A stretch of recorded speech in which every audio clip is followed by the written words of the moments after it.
Wellington Calazans, boa noite, bem-vindo uma vez mais. Boa noite, Armanda. Boa noite, Sal, e a você assistindo à Hora 10. É sempre bom estar aqui. Wellington, como é que se pode perceber esta nova dinâmica, tendo este ataque emergido do conflito já existente, nomeadamente na faixa de Gaza ou não, mas de facto o ataque aconteceu e aconteceu num consulado que está num estado terceiro. Esta dinâmica, o que é que representa? Já ouvimos o Issal, bastante esclarecedor, aliás, na sua colocação, mas gostava de ouvir de si também como é que interpreta este, digamos, elemento novo no modus operandi deste, portanto, de Israel no âmbito deste conflito. Armanda, Israel nunca teve apenas como objetivo a destruição total de Gaza, a ocupação do território da Palestina, certo, e a expulsão dos 2,2 milhões de palestinos que vivem ali. Sempre foi um plano não só de Israel, como dos seus patrocinadores, a instabilidade no Médio Oriente. Aliás, Israel foi para ali, depois da Segunda Guerra Mundial, para ser esse agente de instabilidade. E está conseguindo com êxito. Muitos especialistas do Médio Oriente têm apontado para um dos planos de Israel a aniquilação total do povo da Palestina, porque é uma aposta de longo prazo, quando os seus sucessores não serão punidos e irão pedir perdão pelos erros de Netanyahu e todos que estão hoje praticando genocídio. Então, agora, essa extensão que já vinha com Jordânia, agora intensifica na Síria através de um consulado. Ora, o colega Saul praticamente decretou aqui o que é que isso representa. Quando uma instalação diplomática é atingida, a ordem mundial está ferida. Israel precisa ser parado com Netanyahu. Mas isso é urgente. Não é uma questão de ficar enviando notinha de repúdio, que isso não vai resolver o problema. Não é porque um militar estava numa instalação diplomática que Israel pode achar que pode atacar uma instalação diplomática. Isso é um absurdo que está acontecendo. Então, essa certeza da impunidade de Israel vai acabar produzindo uma grande tensão regional e que, se ocorrer uma guerra entre países, nós teremos algo de proporção mundial, o que é muito perigoso, Armando. Tenho repetido isso aqui com bastante determinação, porque é um problema muito grave este que está acontecendo. Essa irresponsabilidade das autoridades de Israel, que não respeitam hospitais, não respeitam centros de refugiados, agora não respeitam instalações diplomáticas, não respeitam os quadros das Nações Unidas, não respeitam comboios com prestação de assistência humanitária, não respeitam cessar-fogo, ou seja, impunidade total. E é isso que estamos, é mais um capítulo da impunidade de Israel. E vamos para o segundo tema, e mais uma vez aqui no centro, Israel, onde dezenas de milhares de Israel protestam contra a guerra. Ora, agora coloco a primeira questão ao Wellington para saber, já vemos Israel altamente contestado na comunidade internacional devido aos atos, embora, e bem, como bem disse aqui também o Joseph, vai havendo aqui dois pesos e duas medidas e fica-se às vezes um bocadinho difícil de perceber se de facto qual é o interesse da comunidade internacional, aqui particularmente das Nações Unidas, o seu posicionamento neste conflito. Mas agora começa também a surgir contestação interna. Ou seja, podemos entender esta fase do conflito como uma briga de Netanyahu, mais propriamente dita do que de Israel, ou, por outras palavras, Israel, enquanto um Estado, vai recuando um pouco naquilo que é o posicionamento de Netanyahu neste conflito? Olha, Armanda, não existe democracia em Israel. Certo. Então, esses eventos só estão sendo noticiados agora porque há um claro desgaste para os países que apoiam Israel nessa investida genocida contra o povo da Palestina. Desde o início, os parentes dos reféns conseguiram reunir multidões cercando a casa de Benjamin Netanyahu e alguns prédios do governo.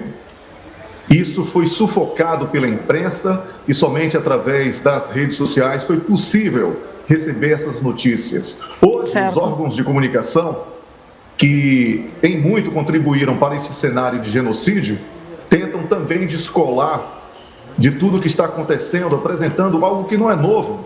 Você pode buscar na internet, você que está me assistindo, e você vai encontrar quando esses protestos do povo de Israel contra Netanyahu foram iniciados, logo na primeira semana, depois do dia 7 de outubro do ano passado. Somente agora receberam os holofotes. Então, Armanda, não há nenhuma novidade. E o que eu lamento aqui é que essas pessoas querem a saída de Netanyahu não por conta do genocídio contra mais de 30 mil civis, especialmente crianças e mulheres da Palestina, mas por causa dos reféns, que são seus parentes. Se eles forem resgatados, Netanyahu vai poder continuar, para essas mesmas pessoas que estão pedindo a cabeça dele hoje, a praticar o que vem praticando. É isso que é muito, muito ruim de comentar. Estamos falando sobre algo que é desumano. E Netanyahu não vai cair do poder assim. Netanyahu só vai sair ou quando concluir a sua missão, ou quando for realmente insuportável do ponto de vista eleitoral para alguns candidatos, especialmente dos Estados Unidos da América, que têm interesse direto. Até o Donald Trump, que reconheceu a embaixada norte-americana em Jerusalém, já recuou, já disse que não aprova esse tipo de prática, ou seja, está ruim para todo mundo que fica perto de Israel. Mas o que eu lamento aqui é que essas pessoas estão pensando apenas nos seus parentes e não no problema como um todo, que é muito maior do que resgate de reféns. Agora vamos para outro assunto. A França quer que a China use a influência junto da Rússia para pôr fim à guerra. Wellington, poderemos olhar para a China como estando predisposta para auxiliar a França neste seu desiderato, nesta sua aspiração de conseguir mais um aliado para pôr termo ao conflito? Obviamente que a China é uma potência e é uma parceira estratégica, inclusive no bloco BRICS. E tem, sim, alguma influência, mas não ingerência sobre a Rússia. Mas esse tema sobre a questão da Ucrânia foi colocado com destaque na imprensa para sufocar outras coisas que também são muito relevantes nesta aproximação entre França e China.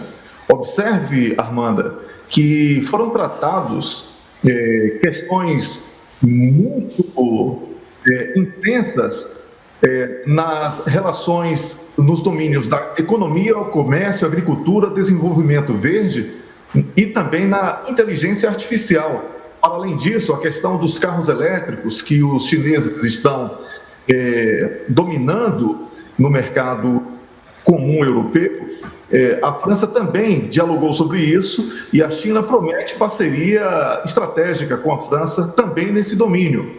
Então, essas questões, tanto do Médio Oriente como também da Ucrânia, foram questões que foram tratadas numa espécie de agenda paralela. Não foi o destaque principal da conversa, mas claro que tudo voltado para esse tipo de tema da Ucrânia, porque afeta a Europa. Mas são 60 anos de relações entre China e França, uma celebração que realmente os chineses estão valorizando muito e também os franceses. Importante lembrar que a França defende a agenda de uma só China na questão de Taiwan, que isso também choca com boa parte dos países ocidentais. Então, a França está buscando aí, nesse caso específico, uma saída por um mercado gigantesco, que é o da China, e buscando caminhos alternativos. É a diplomacia francesa tentando resgatar o período áureo ali do De Gaulle e outros diplomatas destacados, né? Quando até mesmo a diplomacia falava francês em todo o mundo, o idioma da diplomacia era o francês. Então, a França quer resgatar esse protagonismo e também, ao tentar atribuir aos chineses alguma responsabilidade sobre a questão da Ucrânia, tira um pouco o peso negativo sobre o levantamento da possibilidade de envio de tropas para a Ucrânia por parte do presidente francês Emmanuel Macron, que foi uma tragédia, né? Recusado por todos praticamente, inclusive Estados Unidos e os países membros da NATO, praticamente todos os grandes, os relevantes, né? Todos disseram não, e ele ficou sozinho naquela história e agora tenta transferir um pouco dessa responsabilidade para a China. Então, essa foi uma agenda paralela e teve muita coisa mais importante, tanto para a China como também para a França, nesse encontro que nós estamos aqui comentando, Armando. Vou agora pedir a opinião do Wellington também sobre este assunto. Wellington Calazans. É isso, Armanda, é bom para a China, é bom para a Indonésia e quando falamos aqui sobre paz, sempre falamos com muito entusiasmo. Então, aqueles inconvenientes que têm ocorrido por causa da questão que foi muito bem colocada pelo colega Sal na disputa territorial marítima, o país poderá produzir para o outro, né? A China tem investido bastante, caiu... Atenção, voltou. A China tem investido bastante em infraestrutura e em outros setores na Indonésia e pretende melhorar as relações com aquele país. E essa visita... Infelizmente perdemos o sinal com o Wellington. Nosso abraço aqui também é extensivo ao Wellington Calazans e ao Issao Agostinho, que infelizmente não se encontram em linha. Este contacto por via das tecnologias de comunicação também apresentam estes pequenos problemas e sobretudo um programa em direto.